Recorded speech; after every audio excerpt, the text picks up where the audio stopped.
Ils reprennent possession du cœur de la ville d'où leurs parents ont été chassés.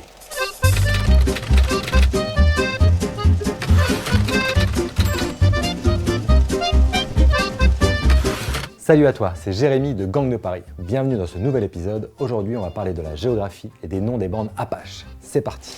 Les bandes parisiennes des années 1900 se situent dans les quartiers pauvres des arrondissements périphériques. Elles sont aussi présentes dans les quartiers déshérités du centre, comme par exemple le quartier de Saint-Méry, près des Halles. Ces zones ont une mauvaise réputation, les loyers y sont donc moins chers et les migrants s'y regroupent. Mais les Apaches ne se contentent plus des coins miséreux, ils reprennent possession du cœur de la ville d'où leurs parents ont été chassés. C'est sans doute la première génération ouvrière à se sentir à ce point parisienne. Venus des hauteurs de Belleville, de Ménilmontant ou de Montmartre, ils affectionnent le centre et traînent à Maubert, Montparnasse ou Mouffetard et viennent rôder au quartier latin ou aux Halles. Ce sont de vrais titis parisiens. Pour se cacher, il y a les fortifications et la zone, ce vaste terrain vague qui entoure Paris. Dans l'Est populaire, on a une immense zone ouvrière qui va de Pantin à Charonne, en passant par La Villette et Belleville.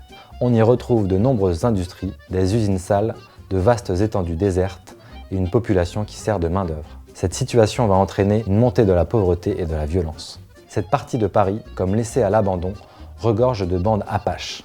On y retrouve les gars de Charonne, les marlous de Belleville, les costauds de la Villette, les voyous de la rue de Lappe, les poteaux de Vincennes, les grains de beauté de Montreuil ou encore les demi-siphons de Ménilmuche. Un peu plus à l'ouest se trouve la butte Montmartre, au lieu de la fête et de la débauche. On y trouve les bandes des loups de la butte, mais également celles des tombeurs de la Goutte d'Or. Plus au nord, derrière le périphérique actuel, on a les terreurs de Saint-Denis et les cœurs d'acier de Saint-Ouen. Encore plus à l'ouest, dans le 17e arrondissement, les monts en l'air des Batignolles s'occupent de cambrioler les appartements des beaux quartiers.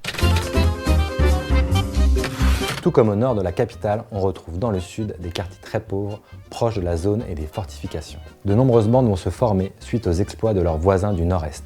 On va voir apparaître les tatoués d'Ivry, les étrangleurs de Bercy, les étoiles du 13e, les cannibales de Gentilly ou encore les sautopates de la Glacière.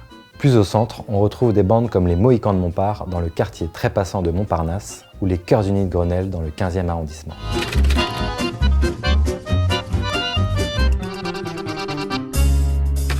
Dis-moi en commentaire quel est ton gang préféré. Nous, on se retrouve la semaine prochaine pour un nouvel épisode.